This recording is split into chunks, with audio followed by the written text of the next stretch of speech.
Hello everybody, welcome to a replica airguns video. My name is Michael K. Today we're looking at the KWC Metal Slide CQBP M45 A1, and this is a non-blowback CO2 BB pistol.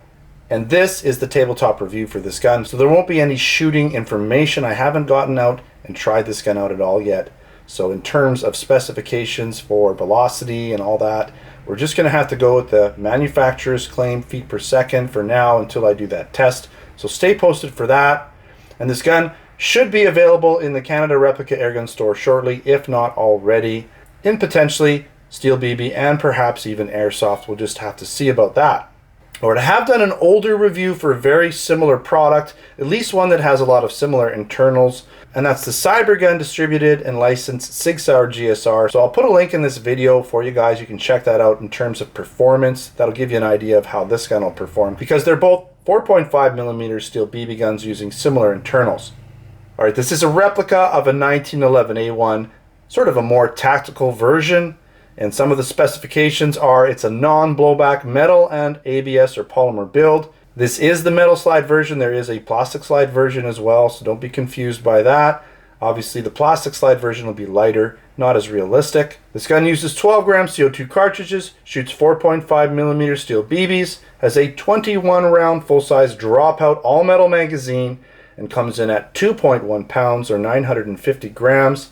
It has a 5.2 inch non-rifled barrel and shoots in double action only. It also has a claimed FPS of 394, which is 120 meters per second. And again, it's made by KWC in Taiwan. All right, let's take a look at the box real quick and what comes in the box. So here's the box, right? Got your nice CQBP 45 A1, M45 A1 that is. You have non-blowback, weight, right? Length, joules. Metal slide version, 21 shots. If you're looking to buy another magazine, that's the model for it, the number for it. Okay, on the back you have similar information, really, it's all the same. And that's pretty much it for the box. You do get some steel BBs, 250 of them, .177 caliber, 4.5mm. You do get the Allen key, right? You're going to want to tighten up the CO2 if you're going to use it. It comes in a little baggie for you. And of course you get your manual for this gun, right? With some more information in the front. Before shooting, how to load the CO2, right? Safety operation, magazine, some do's and don'ts, parts diagram,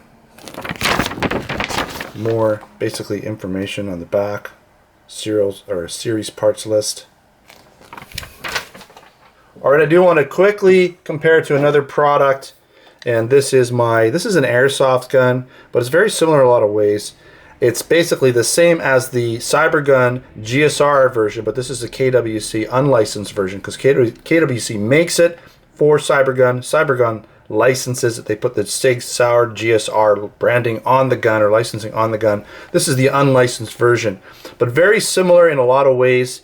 Other than this version is pretty much all metal, metal slide, metal frame, even metal grips. So the lower part of the lower receiver portion is slightly different. Even the look of the slide is a little bit different. You can see on the SIG version it's more squared. On the 1911 version it's more rounded, right? So that's a typical 1911 A1 rounded top of the slide.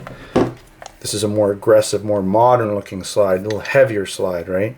So there's other cosmetic differences on this gun, but it's essentially very similar. You could probably take the slide off and put it right on here. You could probably mix and match a lot of parts, including the magazine even, right? Even though one's airsoft and one's BB, the magazines are interchangeable, okay? Alright, so we'll take a look at the actual gun. We're looking at the CQBP M45 A1 now. My dog's howling in the backyard. You might be able to hear that, but that's just the way those dogs like to be. They don't really care about my videos much. It's not a concern of theirs. Alright, so the nice thing about this trigger, or sorry, this safety, is it does block the trigger entirely, right? So this is a non-working hammer.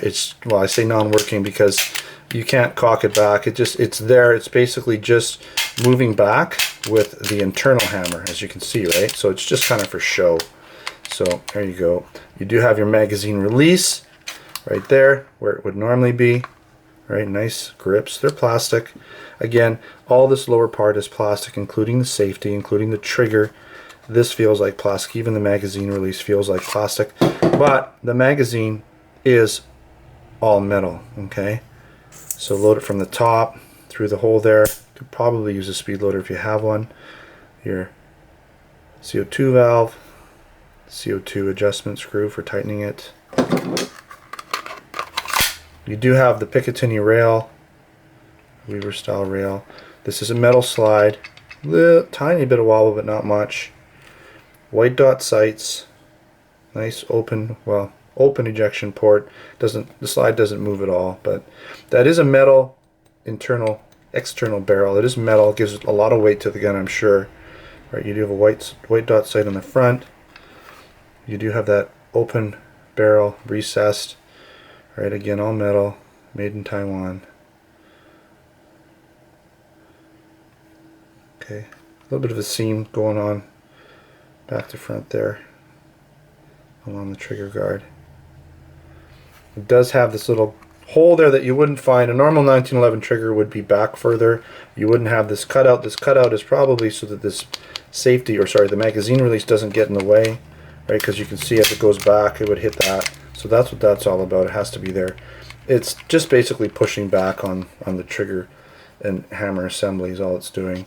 Slide catch release is just there for show. It doesn't do anything, right? Alright, let's talk about some of the pros and the cons. This pistol has a really good overall weight considering the whole receiver is ABS or polymer. So 2 pounds, not too bad considering that. It does have that metal slide and metal magazine and metal internal parts, so that's going to add weight for sure. And the all metal magazine holds the CO2 and the BBs, which is always nice. It does have a nice tactical 1911 A1 look. It definitely looks the part in terms of being a replica gun, and it should have good FPS and lots of shots per CO2 based on my other Cybergun 4.5mm BB testing that I did earlier. Again, I'll put a link in there for you guys, so check the description of the video. It does have the rail for mounting accessories like a laser or tactical light, and it also has those white dot sights, which will make shooting at a variety of different targets, light and dark, easier for you. The recessed barrel looks nice, gives it that more realistic look, a nice true 45 caliber opening there. And it does have the true 1911 style looking trigger, even though it's double action only, and it does have a true 1911 working safety. Some of the cons: no blowback, and the slide doesn't move at all, so you can't move the slide back, use the slide catch release at all. The hammer moves but does not cock, so there's no single action shooting. As is typical with a lower cost gun like this, the sights are non-adjustable, and the trigger action is a bit heavy and long, so it's not going to be the fastest action shooter in your collection. Alright, thanks again for watching another Replica Airguns video. Don't forget to subscribe. Check me out on Facebook and Twitter. Username is Replica Airguns. Also, come on down to ReplicaAirguns.com where I have articles, posts, and reviews there for you. Other guns, including this gun too.